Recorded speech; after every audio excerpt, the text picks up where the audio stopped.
हरे कृष्ण। बृहद धर्म पुराण में कहा गया है, अथ सख्यौ कार्तिके वै मासे दामोदर प्रिये अमावस्या तिथौ पृथ्वां प्रातः प्रादुर्बभूवसा। यानी दामोदर भगवान के प्रिय मास कार्तिक में अमावस्या तिथि में प्रातः काल में इस भूतल में तुलसी आविर्भूत हुई। श्रीमती तुलसी देवी पृथ्वी पर प्रकट होकर इस जड़ जगत में सभी जीवों को दृष्टिगोचर हुई। जब तुलसी देवी का प्राकट्य इस धरातल पर हुआ तो भगवान विष्णु ने भगवान शिव ब्रह्मा जी सहित उनका दर्शन किया और उसके बाद सभी देवताओं ने मिलकर उनकी पूजा आराधना की। ऐसे ही तुलसी महारानी भगवान श्री हरि को अत्यंत प्रिय हैं और इस कार्तिक मास में उनकी विशेष पूजा अर्चना करने से वे हम पर प्रसन्न होती हैं और हमें परम भगवान श्री कृष्ण की शुद्ध भक्ति प्रदान करती हैं। तुलसी देवी की पूजा अर्चना और सेवा करने से मनुष्य को भगवान श्री कृष्ण की शुद्ध भक्ति और परम आध्यात्मिक गंतव्य की प्राप्ति होती है। और इसीलिए तो श्रीमद् भागवतम के तात्पर्य में श्रील प्रभुपाद लिखते हैं कि कभी कभी लक्ष्मी देवी भगवान के चरण कमलों पर रखे हुए तुलसी दल से ईर्ष्या भी करती है, क्योंकि तुलसी दल सदैव अचल रहता है, वो कभी भी भगवान के श्री चरणों से दूर नहीं होता।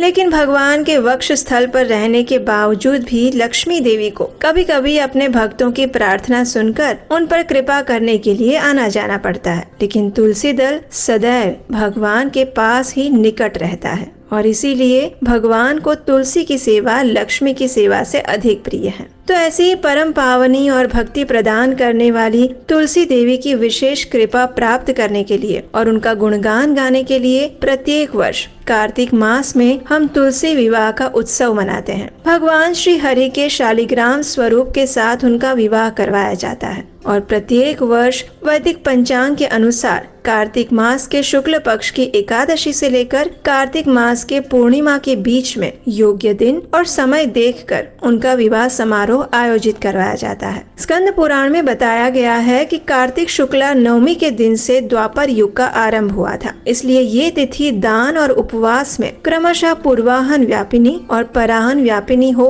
तो अत्यंत अच्छा है। और इसी तिथि पर यानी नवमी से एकादशी तक मनुष्य शास्त्रोक्त विधि से तुलसी देवी का पूजन और उत्सव करे तो उसे कन्यादान का फल मिलता है। पूर्व समय में कनक की पुत्री किशोरी ने एकादशी तिथि की संध्या के समय में तुलसी देवी की वैवाहिक विधि संपन्न की थी और इस कारण से ये किशोरी वैधव्य के दोष से भी मुक्त हो गई थी। नारद पंचरात्र में वशिष्ठ ऋषि कहते हैं कि सबसे पहले मनुष्य को अपने घर में या फिर जंगल में तुलसी के पौधे को उगाना चाहिए और जब वो 3 साल का हो जाए तो उसके बाद ही तुलसी देवी का विवाह करवाना चाहिए। इसका अर्थ है कि अगर अभी अभी आपने तुलसी का पौधा लगाया है तो उसका विवाह आप इस वर्ष नहीं करवा सकते, उसके लिए आपको 3 वर्ष प्रतीक्षा करनी पड़ेगी। तो आप जिस समय विवाह करवाना चाहते हैं तो ये जानना भी अत्यंत आवश्यक है कि कौन से समय पर विवाह करवाना चाहिए। तो उसके विषय में भी ये समय उचित बताया गया है कि जब सूर्य उत्तर में चल रहा हो, बृहस्पति और शुक्र का उदय हो रहा हो, कार्तिक मास का पवित्र समय हो, उसमें एकादशी से लेकर पूर्णिमा के बीच में, और जब विवाह के लिए मंगलमय ग्रह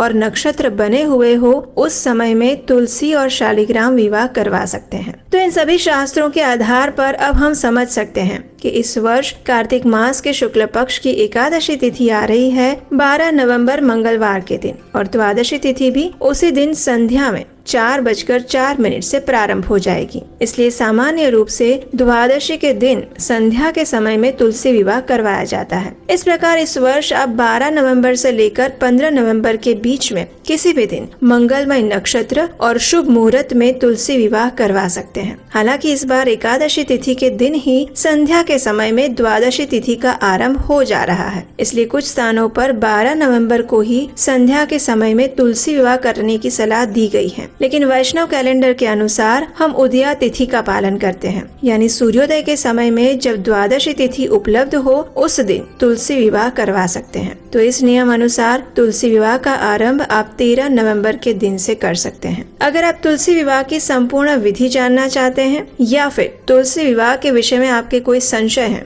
तो हमें नीचे कमेंट बॉक्स में लिख कर बताइए। और इस विशेष तुलसी विवाह के अवसर पर तुलसी महारानी की पौराणिक कथाएं सुनते रहने के लिए आपके अपने इस चैनल को याद से सब्सक्राइब कर लीजिए। तो चलिए परम भगवान श्री कृष्ण की शुद्ध भक्त और हमें उनकी भक्ति प्रदान करने वाली तुलसी महारानी की विशेष कृपा याचना करते हुए आने वाले तुलसी विवाह पर्व को पूर्ण श्रद्धा और निष्ठा पूर्वक मनाने की तैयारी करते हैं।